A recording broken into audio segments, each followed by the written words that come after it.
बिस्मिल्लाहिर्रहमानिर्रहीम, अस्सलाम वालेकुम। मैं हूं आपके साथ अशफाक इसहाक सत्ती। और बात यह है कि सियासत के मैदान में तो बहुत कुछ हो रहा है, लेकिन खेल के मैदान में और खेल के मैदान से बाहर जो कुछ हो रहा है तो ज़ाहिर है वो भी आपको बताना बहुत ज़रूरी है। आपसे कुछ देर पहले ही ARY न्यूज़ की स्क्रीन पर आप देख रहे होंगे कि बाबर आजम के एक तो कप्तानी से दस्तबरदारी के हवाले से भी खबरें चल रही थी, जो उन्होंने खुद की तीनों फॉर्मेट्स की कप्तानी, जिसमें रेड बॉल और वाइट बॉल दोनों शामिल हैं, यानी कि T20, ODIs और टेस्ट कैप्टनशिप से वो हट चुके हैं। दूसरा, अभी ये खबर चली कि शाहीन शाह अफरीदी को T20 की कप्तानी सौंप दी गई है, जबकि शान मसूद साहब को टेस्ट क्रिकेट की कप्तानी दे दी गई है।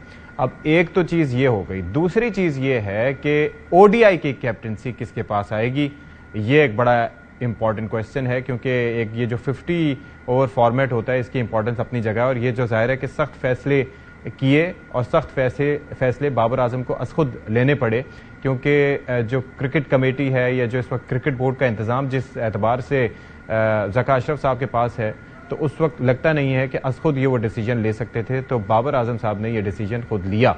अब इसके ऊपर काफ़ी सारी चीज़ें हैं जिनके ऊपर बात होना बाकी है कि क्यों उन्होंने ये फैसला किया और क्या ये ज़रूरी था, और हमारी कारकर्दगी को अचानक वर्ल्ड कप में जाकर क्या हुआ, इस एतबार से प्रोग्राम में आगे चलकर बात करेंगे। और ये भी जानने की कोशिश करेंगे कि ये जो अब चुनाव है क्या ये मौजू साबित होगा और क्या हर फॉर्मेट के लिए अलग कप्तान होना चाहिए, इस पर भी बात करेंगे।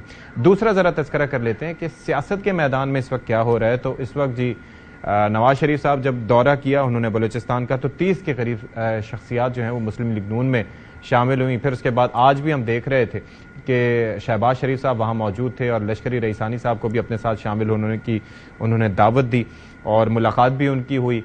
फिर जो बिलावल भुट्टो जरदारी साहब की जानिब से उन पर तनकीद की गई थी नून लीग पर और अपनी कारकर्दगी पर कहा था कि मैं तो फ़ख्र महसूस करता हूँ।